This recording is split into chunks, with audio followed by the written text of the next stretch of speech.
A couple of things this morning.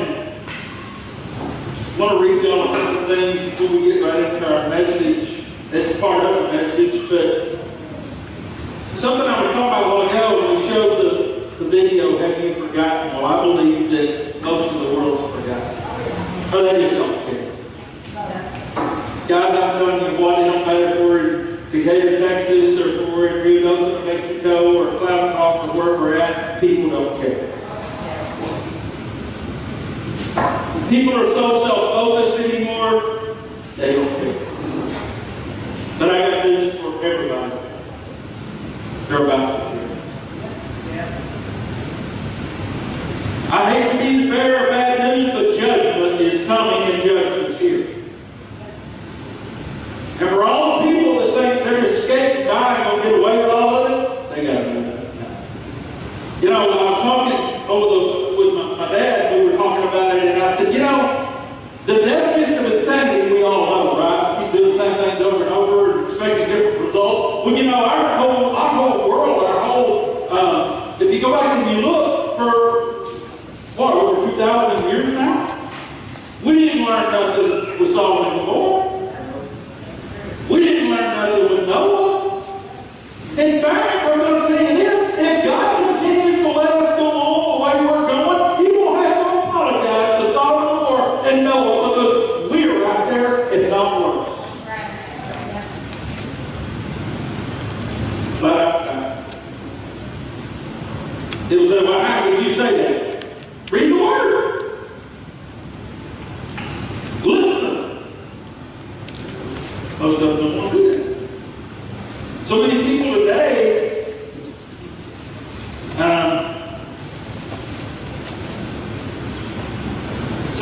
today have the attitude that, well, I just don't want to know. If it doesn't affect me, I don't want to know. Well, it's going to affect you. That's the fact. Completely lost.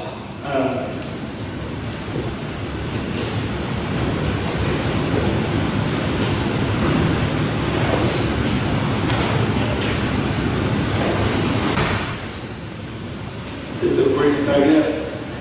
Oh, and I always forget here, I have to turn on the Wi-Fi here or this phone. I don't get good reception here, if any. Sometimes I get a little bit, and all of a sudden I get it. So that's probably the problem.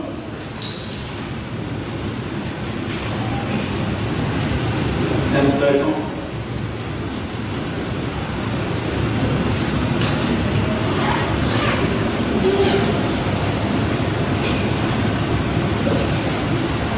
Here we go.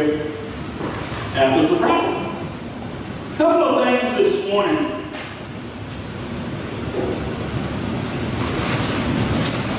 The things Jesus did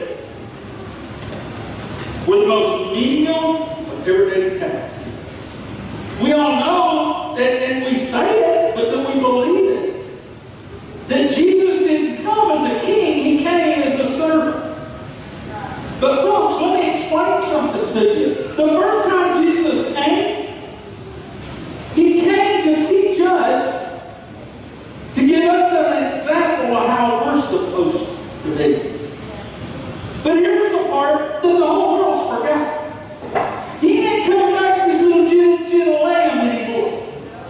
When He comes back, He's coming back as a roaring lion. And He's going to bring the saints with Him that says they won't judge with an iron rod. Amen. So all these people are standing up and don't judge me. No, you're going to get judged with an iron rod. And trust me, you're not going to wrong.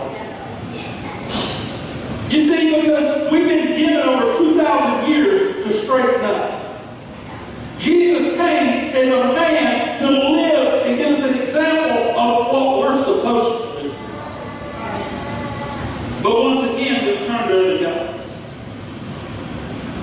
But Jesus did the most menial of everyday tasks.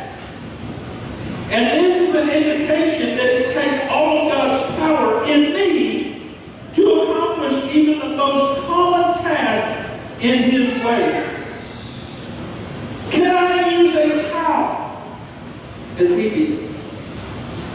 Towels, dishes, sandals, and all the other ordinary things in our lives reveal what we are made of more quickly than anything else.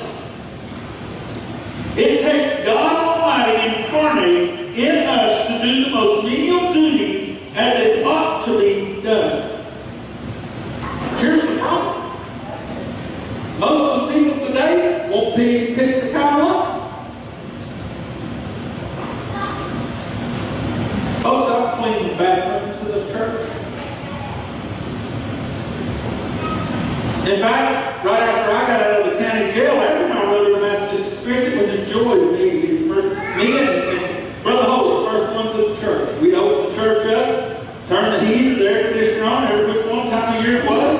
We got the donuts, we set up the room, we got everything ready, and it was a joy. Why?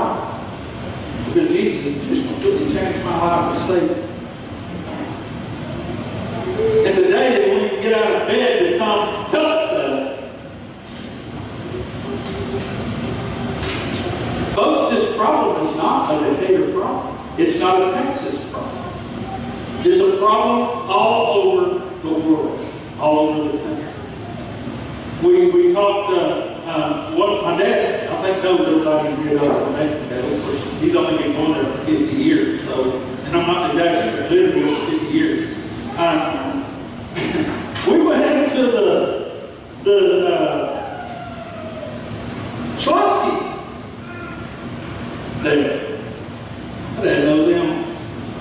And he was telling my dad, he said, Roy, he said, we're fixing to get to start opening on Tuesdays. You see, they haven't given enough help, so he had to close. Just like yesterday, he said to do. Why? Because people would rather sit on their butts and get out and do something. He said, I finally hired enough help. He got enough help here to be able to start opening back up on Tuesdays. Pretty sad.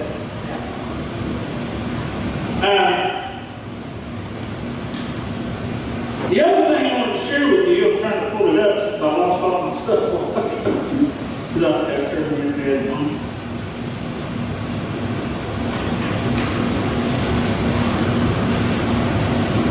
Go ahead and get it here. Here we go.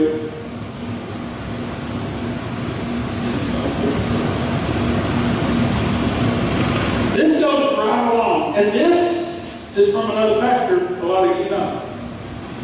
Quick verse.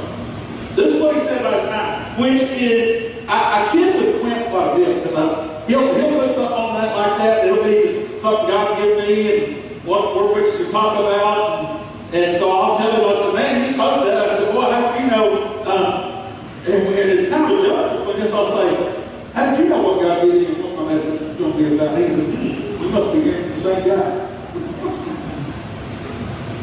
He said, in our comfort zones, nothing changes. Exactly. Our life continues in the same cycle that we are stuck in. If you ask most people if there's something they would like to change in their lives, I'm going to challenge you to step out of your comfort zone tomorrow on 9/11. 21 years ago, many lives were changed on this day. Maybe this year is your time. Life is hard for two reasons. Either because you're leaving your comfort zone or because you're staying in it. That's really what, if you want to boil it all down, it's kind of what God's been dealing with me about this church. You see, when I go all the way back, it's very, very clear, very easy to see and very clear. When I started that journal in 2008, January 2008, it's very clear to see the path, and it's very clear to see the vision. But it's also clear to see where things started to drift away from the vision. Can I say this morning that God doesn't forget? We may think He does, but He doesn't.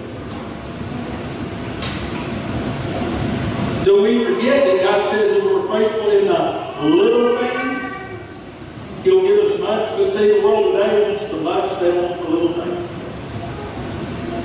They keep wanting all the much, but they don't want to be faithful in the little things. You know, the Word says that if you can't take care of your own household, if you can't take care of others, how are you going to take care of God's house? A lot of things Lord's really been digging into. But if you got your Bibles this morning, you can look this up or you can listen. The title of the message is Reviving the Fire.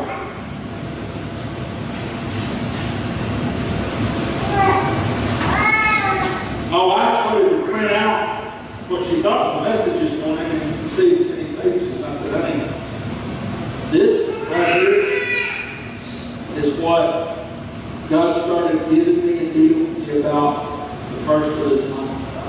So we're 11 days into it. All of this is stuff. Because every time He's been giving you stuff, I put things in my Word document. That's it. There's a lot. Number one, the one thing God has made very clear to me, He said to me,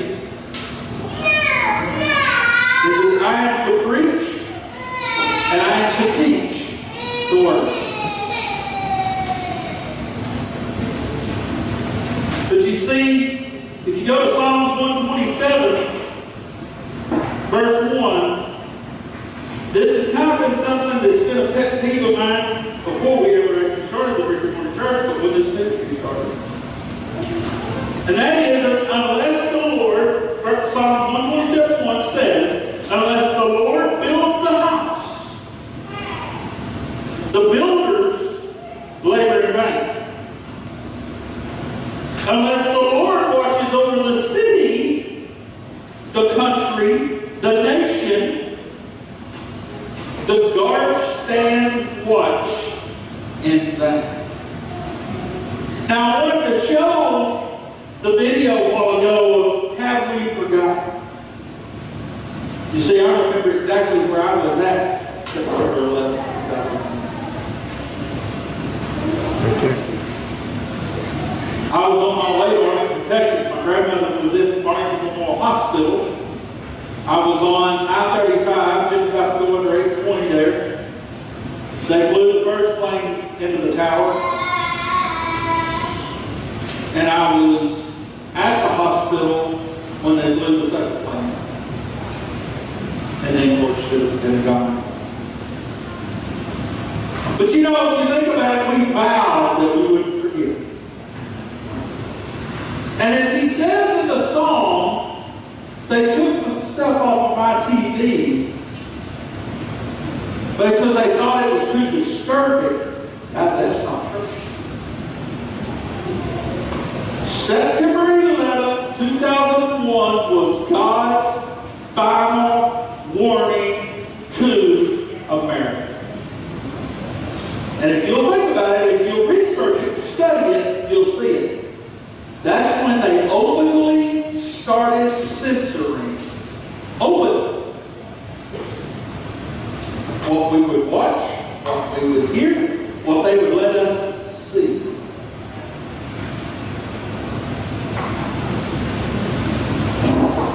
I remember it well because on September the 10th, 2001, I was in a revival over in Outlaw, Texas. And I never and will never forget Brother Bill Cleveland and what God had kept him up all night telling him. I'll never forget the look on his face. And it basically started out with your feasting and lounging are over, and that was to church.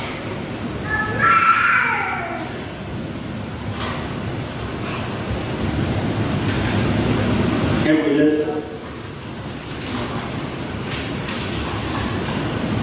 But this morning, keeping in mind that we have to look at the fact.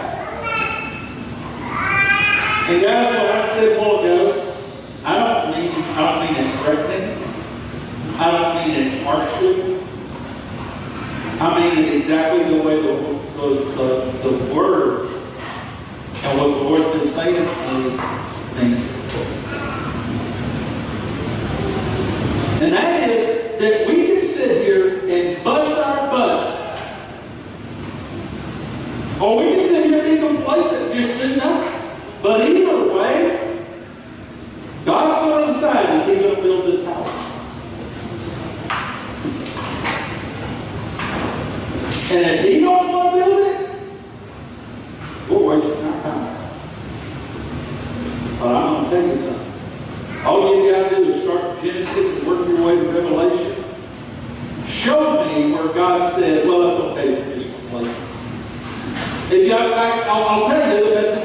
We have been talking a lot about, we just finished the 7 churches where Jesus deals with the 7 churches, and one of those was the church of Ephesus. And I can tell you that a lot of the last 2 or 3 weeks, God just keeps hammering away at me at the church of Ephesus. A lot of stuff that He keeps guiding me back to is stuff He dealt with the church of Ephesus. And the only way I've been able to figure out in that is the church of Ephesus was very vibrant, that church was it. I mean, it was known. It was correct in most of the things. But the one thing Jesus keeps hammering away at me about was the one thing He said to them when He had all these. And that was that they lost their first love. And He tells them, remember how far we fall. Remember. And return back. And if you remember, that's the part He says. You can prophesy, you can do all that, you can heal, you can do all these things. But if you haven't done the one thing, and He tells them, go back to what you. And for me, when God keeps doing this with me, man, after that night, after that encounter,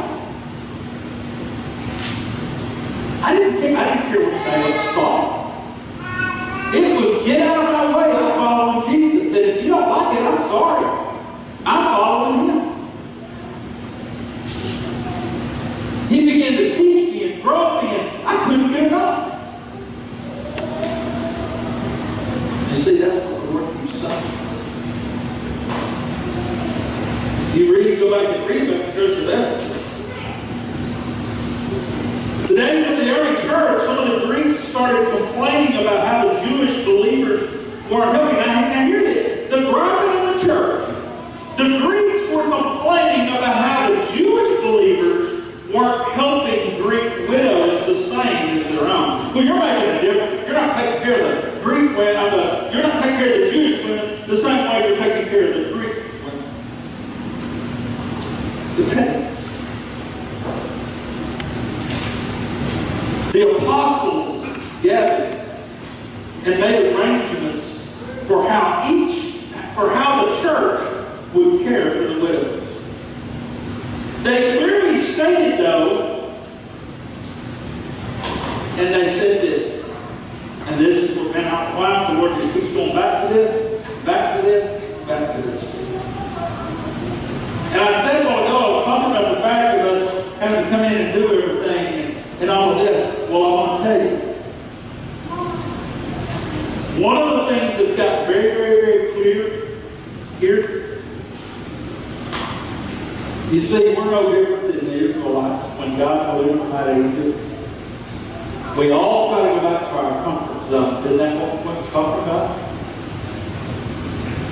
When the storms of life come, we can be in absolute bondage. And God take us out of that bondage and set us free. But when the storms of life come, we'll run right back to that bondage. And that's what God's going to do here.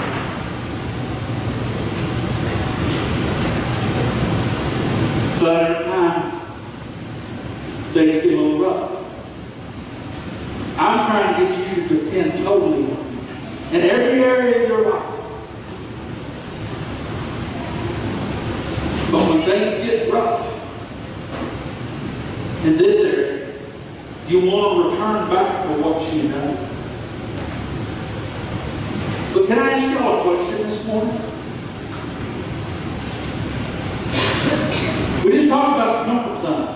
And what Quint was talking about maybe this is the year that God's calling you out of your comfort zone, because you see, Jesus came so we may have life and life more abundantly. But how can we have life more abundantly if we won't leave the bondage that we've been in? How can God give us the better job, the better life, or whatever, if we won't step out in faith and see and say, okay, God, I'm going to follow you. But see, we're creatures of habit. We want to stay right where we're at because it's for me. I know of so many situations where women will stay and they'll be beaten and they'll stay in a bad relationship because it's for me.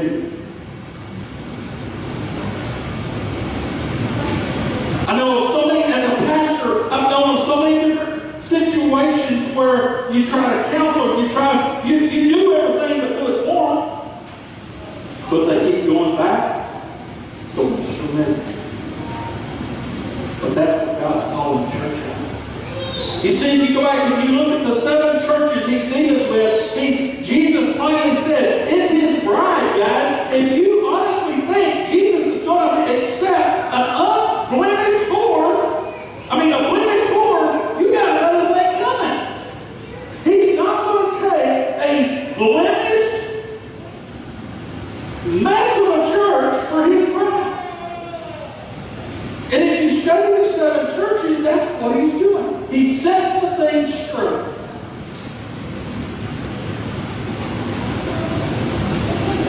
But today, just the last 2 years since the pandemic, so many people won't even get out of their houses and come to the church anymore. And that's not just here, guys. That's around the world. Africa, Guyana, all parts of the world. Some more than others, because they're hungrier more than others.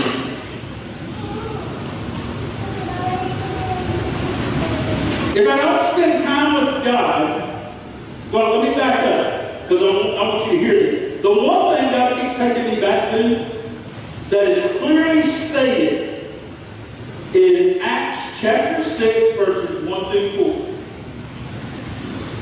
When the apostles we were just talking about, so we've got the Greeks, we've got the church complaining, saying that the Greeks were complaining that the Jewish believers weren't helping the Greek widows the same as they were their own. So the apostles gathered and made arrangements for how the church would care for the widows, right? But the one thing they clearly did state, this is some things I've said about our church. The apostles made it very clear to them, but we will devote ourselves, these were the apostles, we will devote ourselves to prayer and to the ministry of the Word.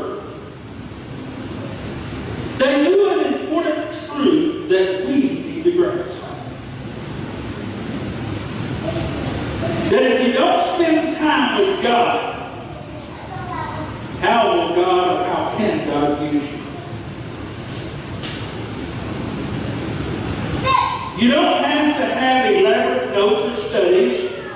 You just have to be with God. There is no instant anointing. How many times have y'all heard me say there is no, none substitute for time spent with God? But yet I feel that sometimes it's okay with y'all if all of our time or all of my time is spent doing all these other things and doing all of this. And what the apostles were literally saying here is, okay, we're going to set things up, but it's up to y'all to do it because we're not. In fact, he goes on here in a minute. Because it started talking about them getting out and working. And I'm going to tell you this. If you want the anointing, people through the years have had a real issue with some things with me. And it's like they want that anointing, but they don't want to do what it takes to have it. Yesterday, I'm going to use yesterday as a prime example. So the day that we got home, Thursday night, we fed, took care of all the animals and all that. The grass, y'all know what happened over here. I mean, it rained and I mean, the grass is this high. So I spent Friday mowing. Well, then I said, okay, I'm going to get up in the morning, so I mowed Friday on our deal time. And then I come in that evening, and Ronald was sick. I said, well, I'm going to get up in the morning. I come into the shower and all that. I'm going to get up in the morning, get the brush all done, then I'm going to get on the tractor, and I've got a bunch of water mow. So my plan was yesterday is to get up, get on the tractor, and get the other stuff done. Well, God had another plan. I ended up spending all day in the Word. It started about, I want to say about 4:30 yesterday morning. And God began to do it. And finally, I don't know, 10:30 or 11 or 12 or whatever time it was, I realized I wasn't going to get on the tractor yesterday. I was going to be with Him.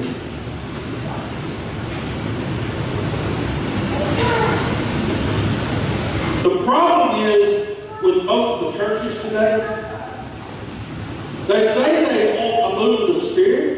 They say they want the anointing, but it's okay with them if the pastor has to spend all their time doing everything else, but being in the presence of the Lord.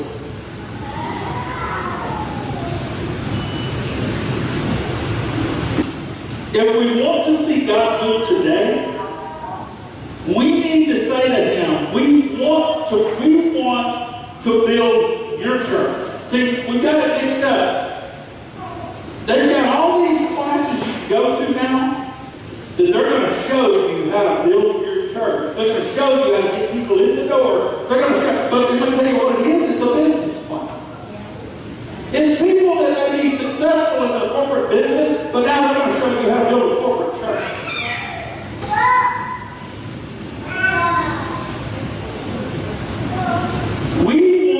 Build your church, God, your way, through your means.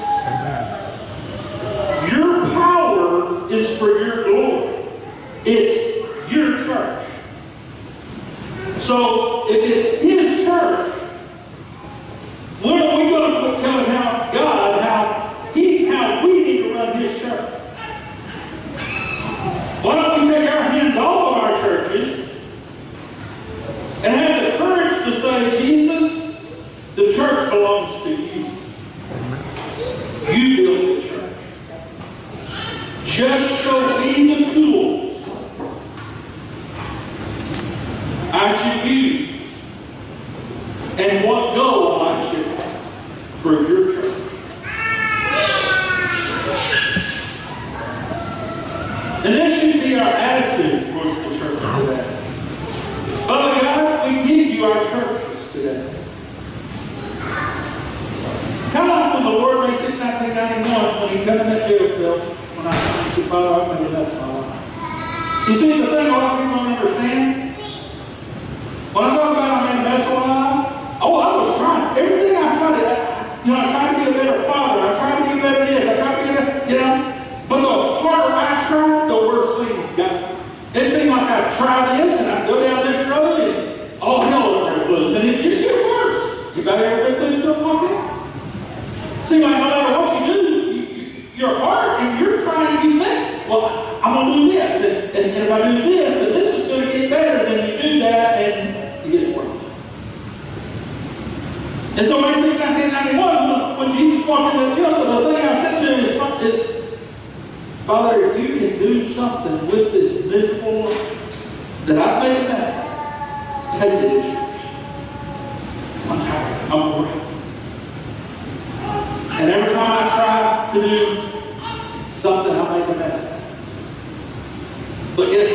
exactly what we've done with the church.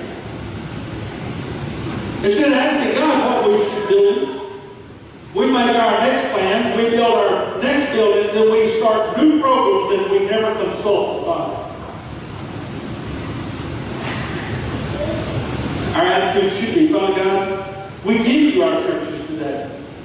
We give you our ministries and work. And we humble ourselves as we read your word, which says, and let me say this, most people won't even read the word. They'll go listen to a pastor, and they'll go to this ministry, and this ministry, and this ministry, and this ministry. They'll turn the TV on, and they'll watch this pastor, and they'll take little clips of things that they hear to make up their own deal. And then they'll go out here. I see so many people today, they're their own God.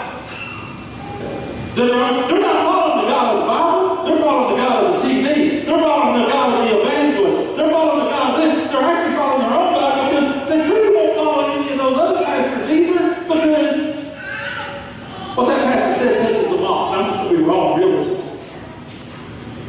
They're not like this that pastor says, but they're not going to follow him because the following means that they have to submit themselves to him. Well, they're not going to do that. Because, see, everybody wants to be God there. They want to go around telling everybody else, but God never called them. And you see, if you haven't been called, you haven't been equipped. And if you won't humble yourself and submit yourself, you're not equipped to go. Maybe God called you to be the janitor, but you're trying to be the preacher. Ever thought of that? A whole lot of that going on right now. You see, the word says, humble yourselves under the presence of God, and He will exalt you. He will lift you up.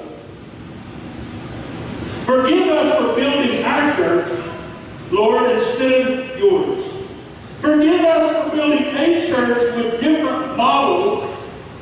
You ever heard pastors talk about, well, we're going to use this business model to build this church? How about using God's model? How about putting God in charge here? Forgive us for building a church with different models and goals than what you laid out in your word.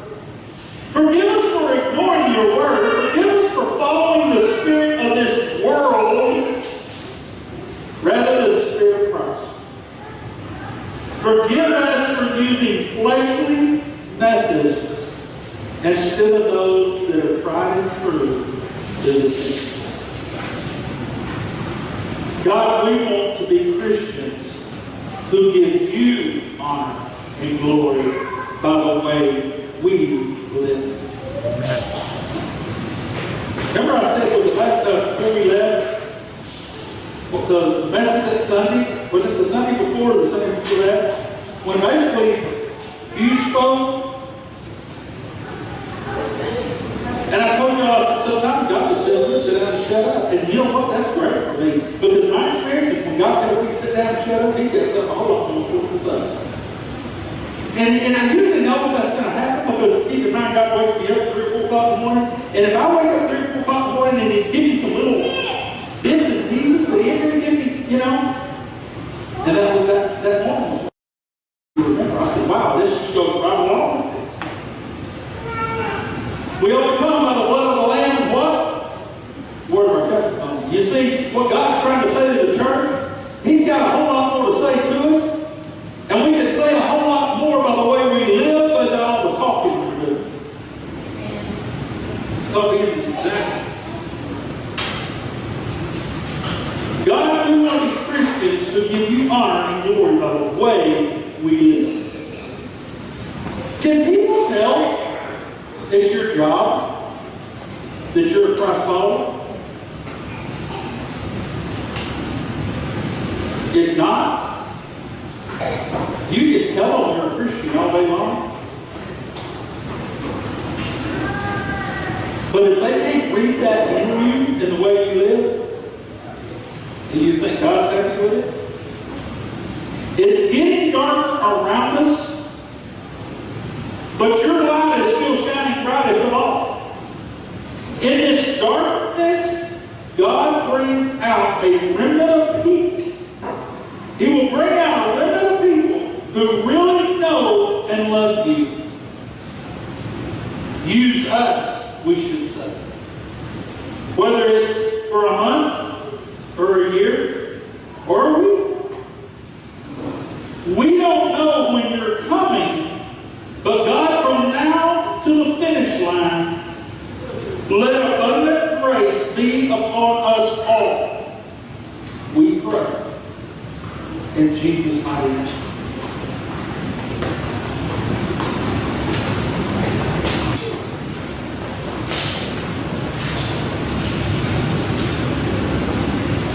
Guys, the things the Lord's protected me through the last month or so, I'm just going to be honest. I've had a lot of doubts and a lot of questions.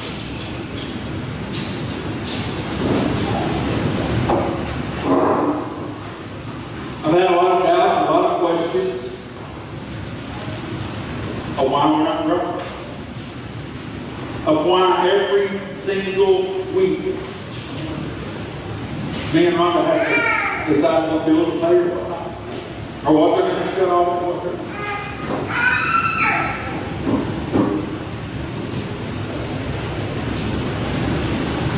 I had a lot of had a lot of doubts and questions. Would we shut the doors?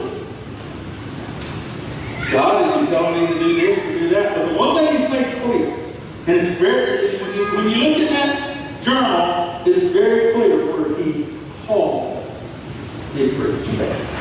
Now, you do understand, God calls us all the different things. It's clear. Basically, 1991, and it's clear, obviously, this past year, the Lord has done a whole lot, past 2 years really, but He's done a whole lot of showing me that even when I didn't realize it, when I was out running the streets at 160, 80 miles an hour on a truck rocket, and acting crazy, and even then He had it down. Why?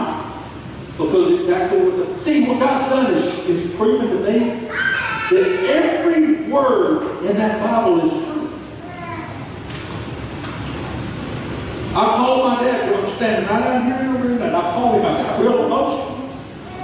And I said, Dad, I found a childhood Bible. When I was a little kid. And I said, wow. I said, I didn't even realize that all the way back then, God called me. God had His hand on me when I didn't even realize it. Why?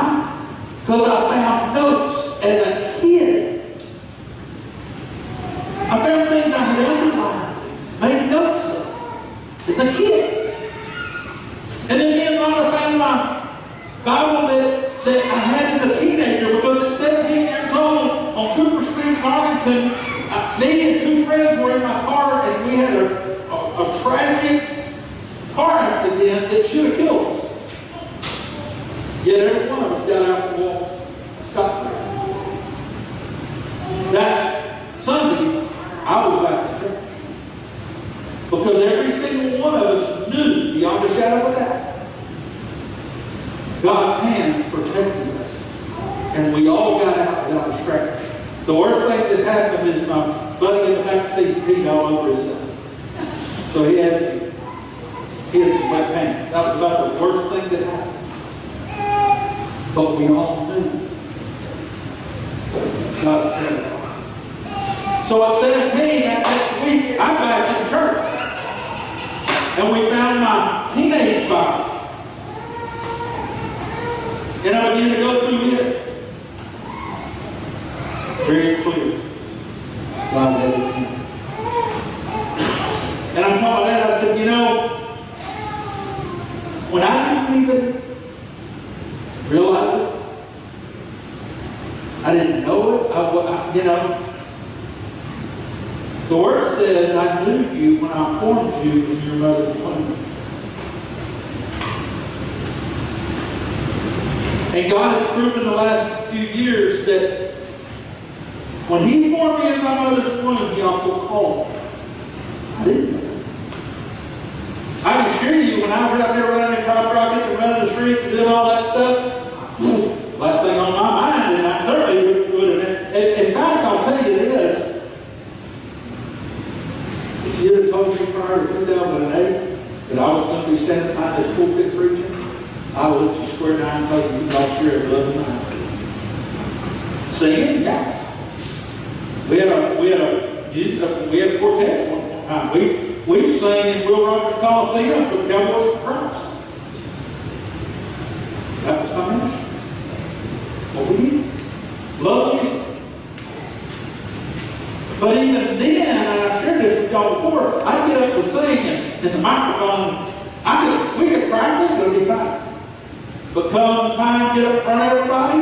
So the last thing you could have ever told me that I would believe is that I was going to be preaching behind a pulpit because I couldn't even stand before you back then without the microphone doing this and me trying to hold on to it and me literally begging God to take that away. Because I'd get up there and I'd get embarrassed because the microphone just be doing this.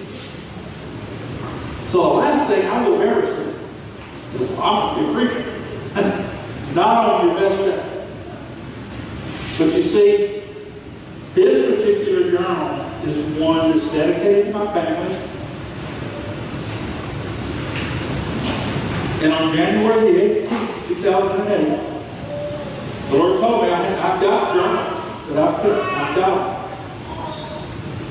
I went to write in that journal. And he said, no. I'll never forget it because I had to get up and I had to go to Walmart. He said, no. Go get it on the journal. And I entered the first entry. And if you read the preamble to it, this whole thing is dedicated to my family, my kids.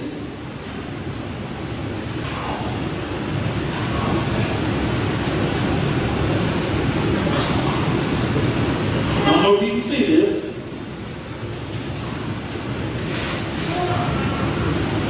But this is all that's left before each day.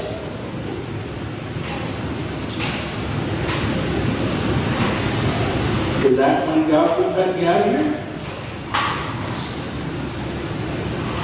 I can tell you over the last few weeks, reading all this, I think what I'm supposed to do is go ahead, maybe have somebody take all of this and put it in book form so I can hand it. My dad will be 80 years old in February.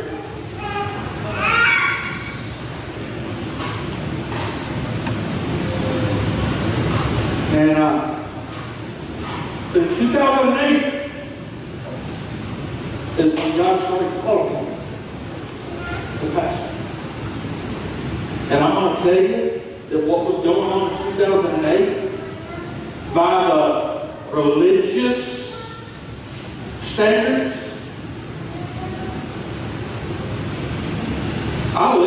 when he started dealing with me about it, I'm like, God, there's no way. I'm not qualified. I'm not qualified by what all the religious say. But I'm going to throw something in your theology that, see, this is where God does what God does with us. You don't have to go and preach.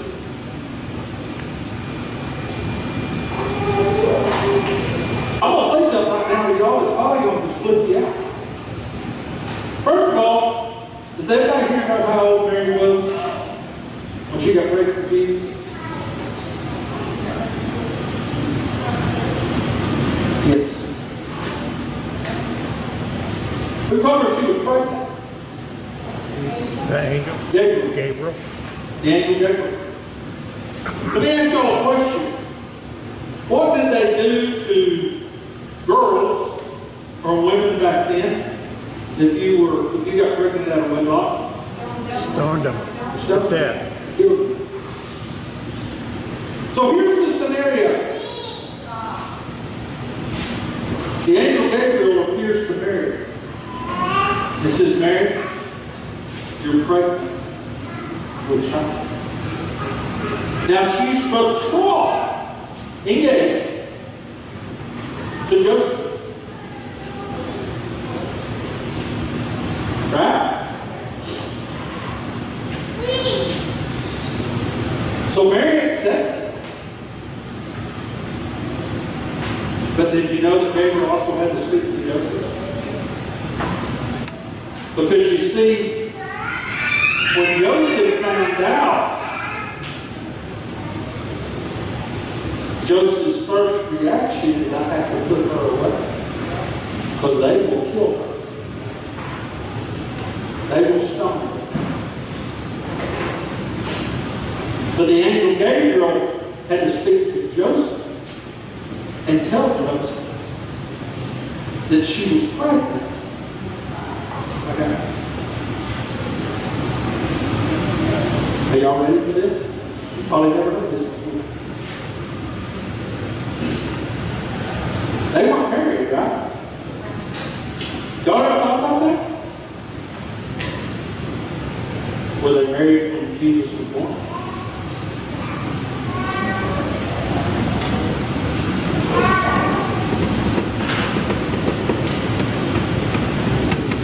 You have to go back and trace the lineage, and I was studying this week. There was a way that they would reveal, and it says that I guess the angels then led all of that. But let me ask you a question to the religious theology. Because this directly, see, this is what God's been doing to me, because in 2008, I had been married, been divorced. But see, in my denomination, if you were married and divorced, you were unqualified to be a pastor. So when God started calling me, I'm like, I can't be no pastor. I said what I did to you. Because so many times I said, I can't do that. And then he begins to show me. In this case, he took me back to Paul. To Peter. And all the ones,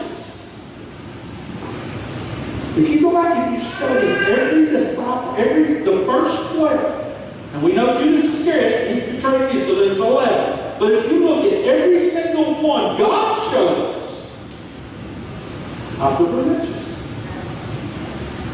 They all had junk in their heart. And here's what he said about it. I will choose, or I chose, the foolish, lowly things of the world to shame the wise. The thing I've always said is, it actually proves that, is why didn't God choose the Pharisees, the Sadducees, and the scribes? They don't know religion. That's what they spend their life doing, studying the scriptures. And we know that they were always after Jesus, right? Trying to trip him up. And so wouldn't it, in our ways, wouldn't it make sense that God would just choose 12 Pharisees for the disciples? You see, Jesus came to establish a church on earth, right? See, that's the thing that you need to get concrete right now. Jesus came to earth to do what had never been able to be done. He came to fulfill the law because the law could never save anyone. The law was put there so that we would recognize our sin, but it was never, just like you put a 55-mile-an-hour speed limit out here, does that keep you from going over 55? It may be a law, but most of us sitting here break that law every day. But it was the same thing with God's law. The law was never able to save anybody. So God sent Jesus to earth in the form of a man to fulfill the law and establish the church on earth. But I'm here to tell you, the church that God has revealed, the true church, is a whole lot different than probably any of us up here this morning can even imagine. I'm careful to talk about that. Because where we can go and where we go, but it proves one thing. God's ways are not our ways, and God's ways are not the religious ways.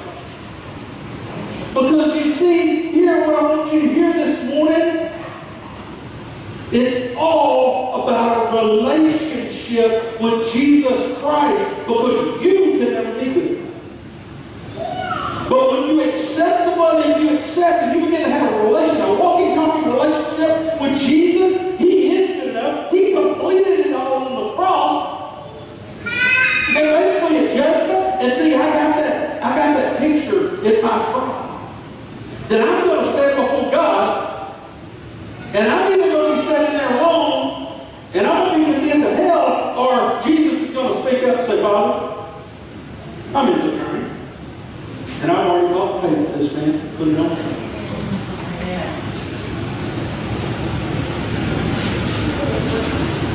All the way back to the beginning. Jesus, Mary was pregnant in a time that they would have killed her. Stoned her to death. God chose the foolish things of the world, didn't He? They had to go hide because if you remember, they put out a decree to kill all the male babies because they wanted to get rid. They knew what was coming. They wanted to get rid of Jesus. They wanted to get rid of the male child. So they put a decree out. So Mary and Joseph, God has to send them and protect them.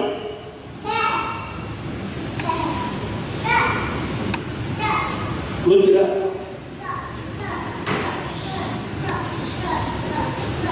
Just the fact Mary being pregnant at 13 years old today, that'd be kind of throw Joseph in prison for the rest of his life. I'm going to show you how the times have changed. You know, a lot of my mother's side of the family, they were married 12, 13. Yeah. Here's the deal. You might sit here today and say, well, that's just nuts. That's just crazy. Let me ask you women something. When do y'all go through puberty? You want me to tell you why the world's so screwed up today? Because man has a better idea. Well, you don't need to get married here about 35 years old. No, we just go out here and sleep with everybody we want to. But see, God knew our bodies. He created our bodies. And as crazy as we thought it was when they went through puberty, guess what? They didn't have the sexual frustrations. Because they go through puberty, they get married. But the world today says, oh, no. We'll throw you in jail for that. A lot of my aunts and all them were married 13, 14 years old. But now if you go back and you study Mary lived. See, back then what would happen is when you were betrothed, you would go live with your soon-to-be husband. You would go live with his family so that his mom and daddy, his mama mainly, could teach you how to take care of her son. So there was a lot more maturity, and I can tell you even with my mom and all of that, there was maturity. Us guys, I tell you myself, I was working the time I was 11, 12 years old. I was actually working full in on mowing yards. But I was driving a pickup and working when I was 11, 12 years old. My mom was a home builder, and I was going from job to job, getting all the forms off the slabs and knocking the nails and cleaning them and all that, loading them up, taking them to the next job. I'm driving. So look at how the world was all that. Because we had better ideas. I say we need to quit with the better ideas. We need to listen to God, do what God tells us to do, and this world will be a whole lot better place. Amen. What about His church? Maybe man needs to quit coming up with all these programs and all these ideas and this and that and simply get alone with the Lord and say, Father, Jesus established the church. Lord, what would you have us do? You see, that's where I'm at. I don't care. I've never cared. Right? Any people that know me way before we started this church, they'll tell you. From May 6, 1991 forward, I didn't care what anybody else thought. I didn't care what the world had to say. I didn't care what the religious had to say. Because Jesus Christ walked in that jail cell and his arm around me. Why should I worry about what somebody other religious person had to say? But I'll tell you this. I think my life would have been this. Lord, wake me up at 3 or 4 or 2 or whatever time. And my answer is always, yes, Lord, your servant's listening. Because I will care about what He wants to say. So as far as I'm concerned, the only thing that's important is what he has to say. Because he's the only one truly that I have to impress, or not impress, but I have to please. Some of us need to adopt that same. And if we'll start listening to him about this church, maybe we'll be the only church in Wise County. Maybe we'll be the only church in Texas. Maybe we'll be the only church in this part of the United States that is truly doing what the Father wants us to do. That's not. I don't care how many tents are put up. I don't care what this one's doing or that one's doing or this church or that church. I don't care. I could care less. If God tells me right now, load this stuff up, put it in the truck, we'll park it at the house, you're done, I'm done. And I'm good with that.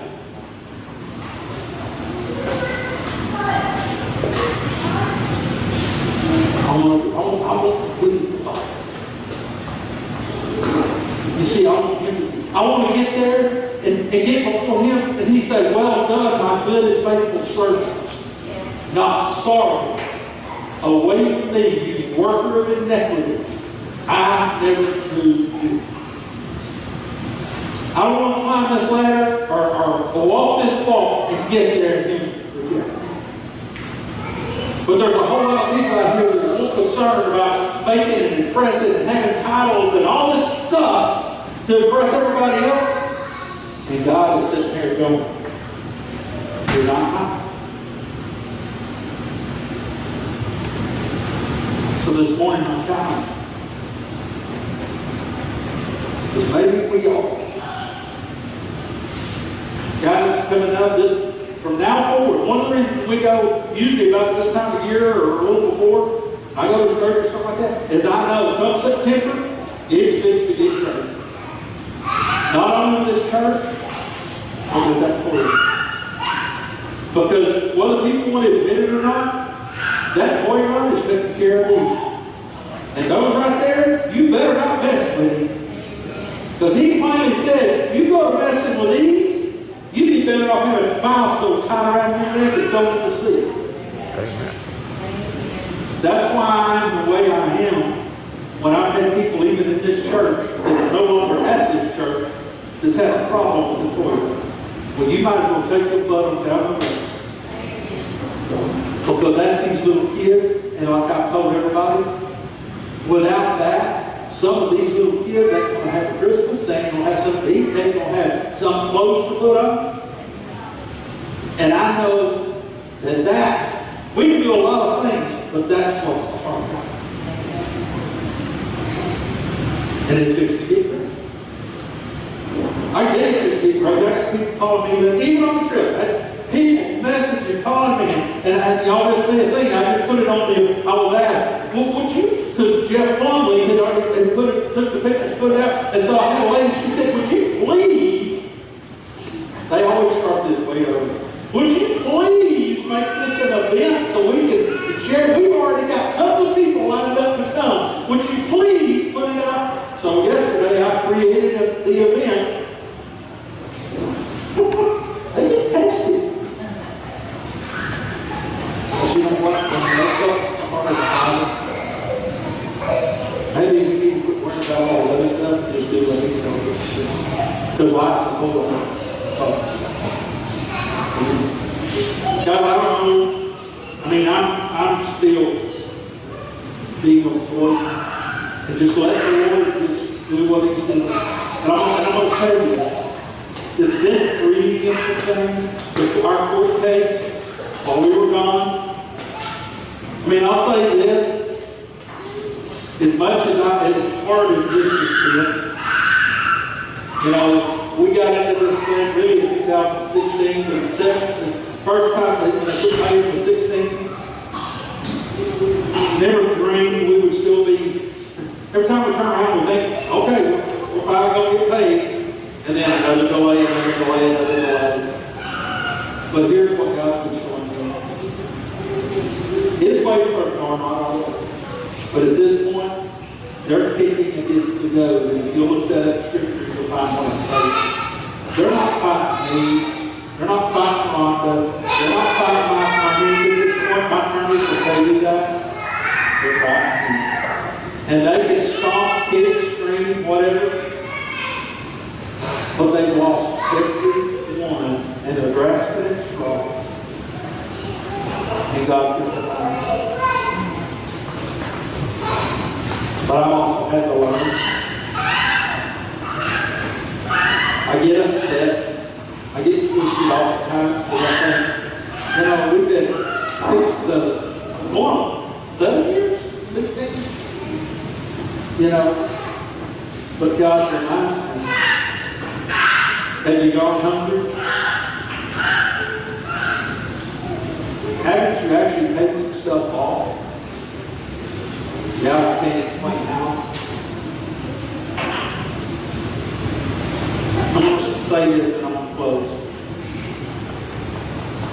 Sometimes in the United States of America, for me, I'll just admit it, start messing with my credit. When I've worked so hard, guys, I've lost everything about 4 times now. And then God, then so for me, it's like, I'm not going through that again. But here, the last year or so, here's what I recognized. Walk with Him, put that all together. Because the only country really that's so tied up in your credit, that kind of stuff really matters. Does that matter to God? Well, we're not supposed to owe people. But like I told a few people when we got out of the hospital, I've actually told them because God, paid that $73,000 on His bank.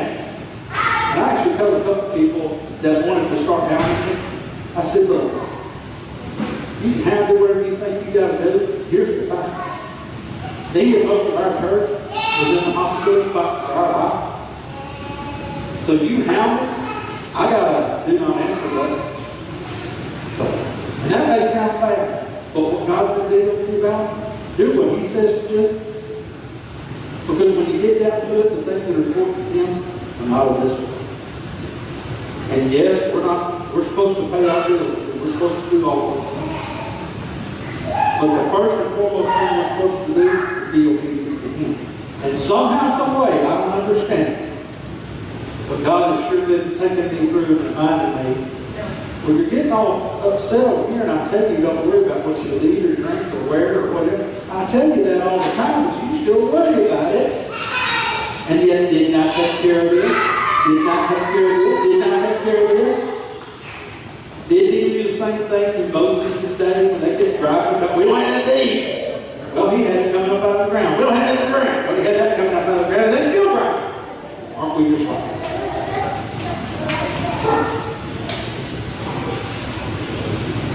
Still. Heavenly Father, I come to Your throne this morning. And Father, I thank You, Lord, today for who You are. I thank You, Father, that God, Your ways are higher than our ways. And our ways are certainly not Your ways. But God, if we will take the time to draw close to You and listen, God, You will guide us. You will show us Your ways. And Lord, I pray for this church this morning that we will humble ourselves and we will just simply ask You, Lord, what would You have us to do? Because God, it doesn't matter what any other church, what anybody else, what matters is that we're obedient to You. So I'm asking You this morning to reveal to all of us what You desire for this ministry, that we be obedient to You. That's all I ask.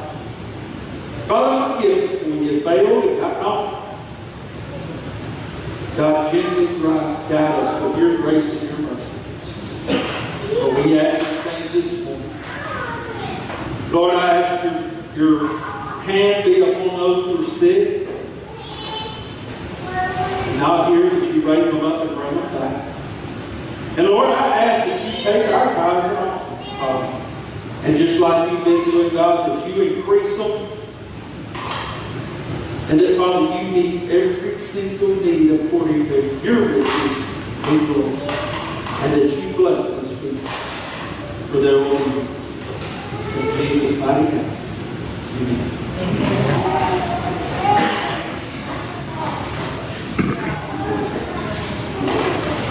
Amen.